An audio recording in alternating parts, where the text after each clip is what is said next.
Bonjour à tous, bienvenue sur News Sécurité, un des médias d'Agora Manager. Je suis accompagnée de Georges Fenech. Bonjour Georges. Bonjour Virginie. Georges, donc conseiller éditorial, et nous avons le plaisir, en direct donc du Salon des maires, d'accueillir aujourd'hui Alexandre Vincendé. Bonjour. Bonjour. Alors vous êtes élu de Rieux-la-Pape. Rieux-la-Pape, banlieue lyonnaise. Pouvez-vous nous en dire un petit peu plus sur cette ville? Rieux-la-Pape, c'est une ville de la banlieue nord lyonnaise, de 32 000 habitants aujourd'hui, qui a une particularité puisqu'elle a sur son territoire le 8e plus grand quartier politique de la ville de France. Puisque ce qu'on appelle le QPV, la ville nouvelle, comme s'appelle ce quartier, représente 18 000 habitants et est placé au centre de la ville de Rieux-la-Pape. En 2014, nous avions 87% de logements sociaux dans ce QPV, une ville au global qui était à 57%. On a lancé un grand plan de rénovation urbaine, l'ordre de près de 350 millions d'euros. Et aujourd'hui, la ville nouvelle vient de passer sous les 80% de logements sociaux et la ville est passée sous les 54-53% de logements sociaux. Donc on a une transformation assez majeure de ce territoire. Et j'ai l'habitude de dire que Rieux est un peu une petite France parce qu'on a bien sûr un des plus grands quartiers politiques de la ville de France. Mais dans le même temps, on a des quartiers très résidentiels. On a même encore des agriculteurs puisqu'on est entre la plaine de l'Ain et les Dombes et le plateau nord de l'agglomération lyonnaise. Donc on est vraiment entre l'urbain et le rural sur ce territoire. Merci Alexandre pour cette présentation qui montre effectivement, j'aime beaucoup le terme la petite France. C'est une petite France. Et on le comprend pourquoi. Alors Rieux-la-Pape, malheureusement, a fait l'actualité il y a quelques jours par rapport à ce malheureux tir de mortier qui a eu lieu et qui a créé un incendie, un bouleversement. Ceci a choqué un petit peu la population. Pouvez-vous en dire un petit peu plus à ce sujet? En fait, je vais dire cet incendie qui aurait pu être dramatique, hein, fort heureusement, il n'y a eu ni blessés ni morts, aurait pu être dramatique, mais c'est que la partie émergée de l'iceberg. En fait, on est dans une ville où, comme dans beaucoup d'autres communes, où il y a un QPV, vous avez un certain nombre de faits de délinquance et un certain nombre de trafics qui font que vous avez deux solutions pour le gérer. Soit vous êtes dans la cogestion des quartiers, et il ne se passe finalement pas grand-chose, en tout cas en surface. Mais par contre, les habitants ont quasiment, j'ai envie de dire pour certains, ils vous le disent, des habitants qui habitent dans les quartiers populaires, des difficultés à rentrer chez eux. On filtre les gens qui rentrent dans les quartiers. Vous ne pouvez plus inviter qui vous voulez chez vous, puisque quand un étranger commence, ou quelqu'un qui ne correspond pas à quelqu'un qui est connu dans le quartier, il est quasiment contrôlé.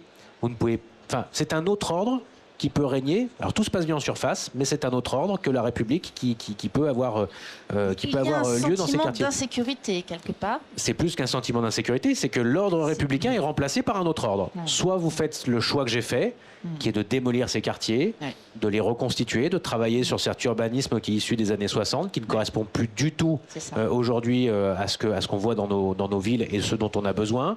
Vous créez de la mixité sociale, vous remettez beaucoup d'argent sur les politiques sociales, sur les politiques sécuritaires en mettant des caméras et des policiers, vous refaites les écoles, vous refaites les équipements sportifs, vous refaites les équipements culturels, et là vous dérangez. Et si vous dérangez, parce que vous démolissez, il y a deux solutions encore une fois, c'est soit un moment vous voyez que ça répond en face, et vous vous arrêtez, vous reculez, soit vous continuez à avancer. Et nous, on a fait le choix d'avancer à marche forcée. Et on a une véritable bataille territoriale. Il faut se dire les choses, c'est même carrément une guerre territoriale. Puisque quand vous commencez à démolir les immeubles, mais que ces immeubles sont des lieux de point de deal, et que les dealers eux-mêmes vous disent « vous ne le démolirez pas cet immeuble parce qu'il nous appartient ». Puis la rue, elle nous appartient. Puis ce qu'on veut, nous, c'est faire notre business tranquille. J'ai même comme une fois des individus qui m'ont dit, en présence du préfet délégué à la sécurité du Rhône, « tenez vos flics ». Et on se tiendra tranquille. C'est assez imagé quand même. C'est direct, mais c'est assez imagé. Ça veut dire que pour le coup, il y a deux solutions. C'est soit vous faites en sorte de représenter la République et donc de pousser les choses jusqu'au bout et de regagner le terrain. Mais ça ne se fait malheureusement pas sans heurts. Et ça demande un vrai engagement de la part des élus. Moi, pour ma part, j'ai été menacé plusieurs fois de mort. J'ai des policiers qui ont surveillé mon domicile. J'ai mon enfant qui a été menacé de mort. On en a parlé ça ce matin, effectivement, voilà, des élus aujourd'hui qui sont menacés de plus en plus. Mais c'est soit vous baissez les bras et les yeux et vous abandonnez la population, soit vous décidez de ne pas baisser les bras et de ne pas baisser les yeux et de continuer à avancer. Je vous dis pas que c'est pas usant, je vous dis pas que c'est pas fatigant. Mais en même temps, il n'y a personne qui nous a forcé mais à... vous y croyez, vous continuez. Ça fait combien de temps que vous êtes engagé en tant qu'élu? Je suis élu depuis 2014, donc là je finis mon deuxième mandat. Et c'est ce que je veux dire, je ne vais pas me plaindre. Personne ne m'a forcé à être élu. Ça a été un choix. J'ai proposé ma candidature avec une ligne politique, elle a été validée par les habitants et j'ai à cœur de tenir mes engagements. De tenir vos engagements et de continuer. Et on le voit effectivement avec différents, et vous avez commencé à l'évoquer, différents dispositifs. Et c'est du global, comme vous l'avez dit, il y a l'urbanisme, il ne faut pas l'oublier, effectivement, ces ensembles qui avaient été construits dans les années 60 ne sont peut-être plus justement adéquats aujourd'hui pour pouvoir apporter cette sérénité dans une population. Donc ça, c'est vrai. Et puis vous avez commencé à parler des différentes technologies mises en place par ailleurs. Pouvez-vous nous faire rapidement un petit point sur tout ce que vous avez mis en place, sur les dispositifs? Sur la sécurité, on a beaucoup. En fait, on part. Quand on arrive en 2014, on a 12 policiers municipaux pour une ville d'environ 30 000 habitants. Aujourd'hui, ce qui était peu. Aujourd'hui, on a la plus grosse police municipale comparée au nombre d'habitants. On a 31 policiers municipaux à date. Là, à l'heure où je vous parle, on est même, avec les recrutements qui sont en cours, on est à 36. Et en fait, on va monter à plus de 40 policiers municipaux. À la fin, quand on mettra les ASVP qui sont derrière les caméras de vidéoprotection, au CSU, Centre Superviseur Urbain, plus les policiers municipaux qui vont être en charge du CSU, plus les policiers sur le terrain et les encadrants, on va être à presque une soixantaine d'effectifs. Donc 40 policiers municipaux sur le terrain, plus le CSU qui va tourner 24 heures sur 24, plus les policiers en charge du CSU. On a en même temps une brigade canine, on a une brigade moto, où on a exactement les mêmes motos que la police nationale, ce qui est extrêmement efficace pour lutter contre les rodéos urbains. Il n'y avait pas de CSU quand je suis arrivé en 2014, on est aujourd'hui à plus de 160 caméras et chaque année on a un déploiement qu'on fait en lien avec la police nationale. Christian Estrosi, mon collègue de Nice, m'a invité à aller venir voir ce qu'il se fait au niveau de l'intelligence artificielle sur les algorithmes pour être encore plus efficace sur la surveillance de la voie publique. Donc je vais aller le voir dans les semaines qui viennent, parce qu'on va travailler justement sur cette espèce d'hypervision qui permet d'être beaucoup plus efficace sur la détection des faits délictueux sur la voie publique. On a en même temps des conventions et un partenariat extrêmement renforcé avec la police nationale, puisqu'on a une convention de coordination qui nous permet de mettre à disposition un chien stup lors des opérations, et il est mis à disposition de la police nationale sur réquisition du procureur de la République.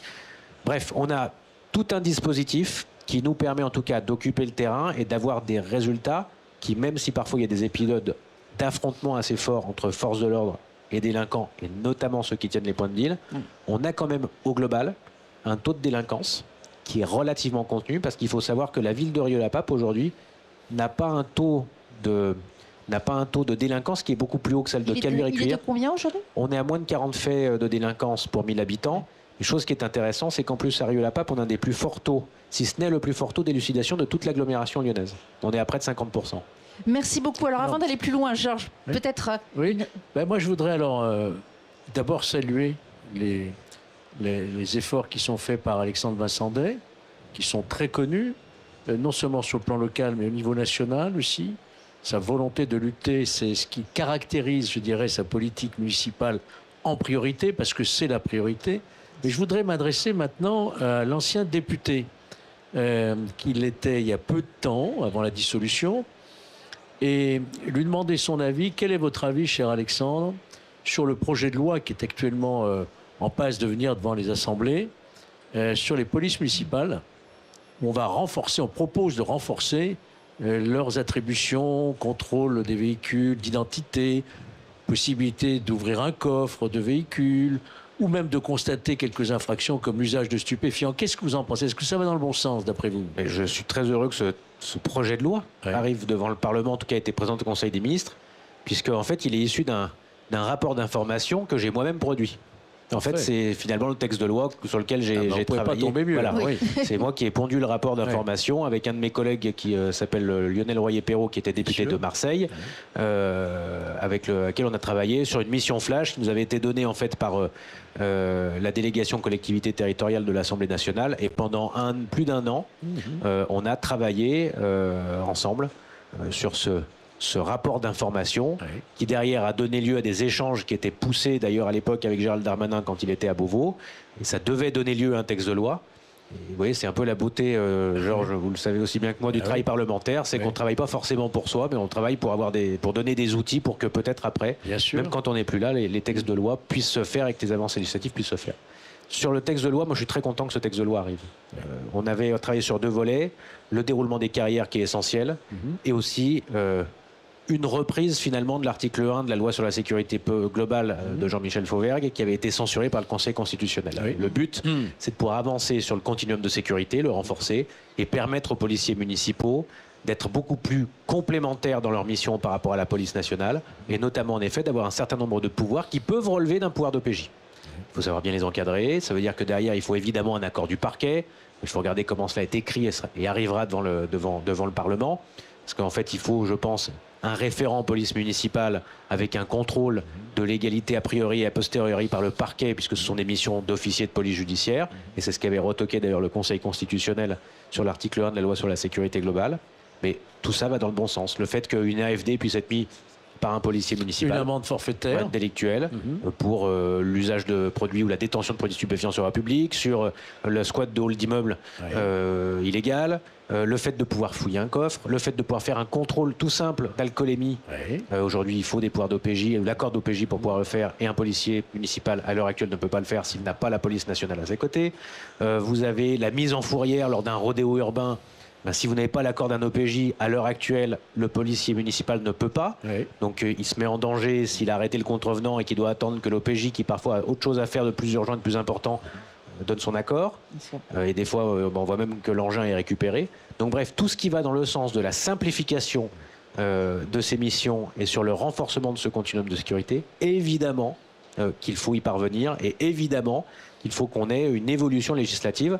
Le problème qu'on avait sur les polices municipales, c'est que la dernière grande loi sur les policiers municipaux et sur l'organisation de la police municipale, c'est la loi Chevènement de 99. Depuis, il y a eu 9 lois. Voilà.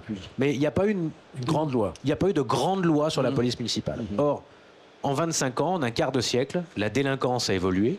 Et la police municipale a évolué. L'usage de la police municipale a évolué. Et les demandes de renforcement de police municipale ont évolué. Et on l'a vu en l'espace de 15-20 ans.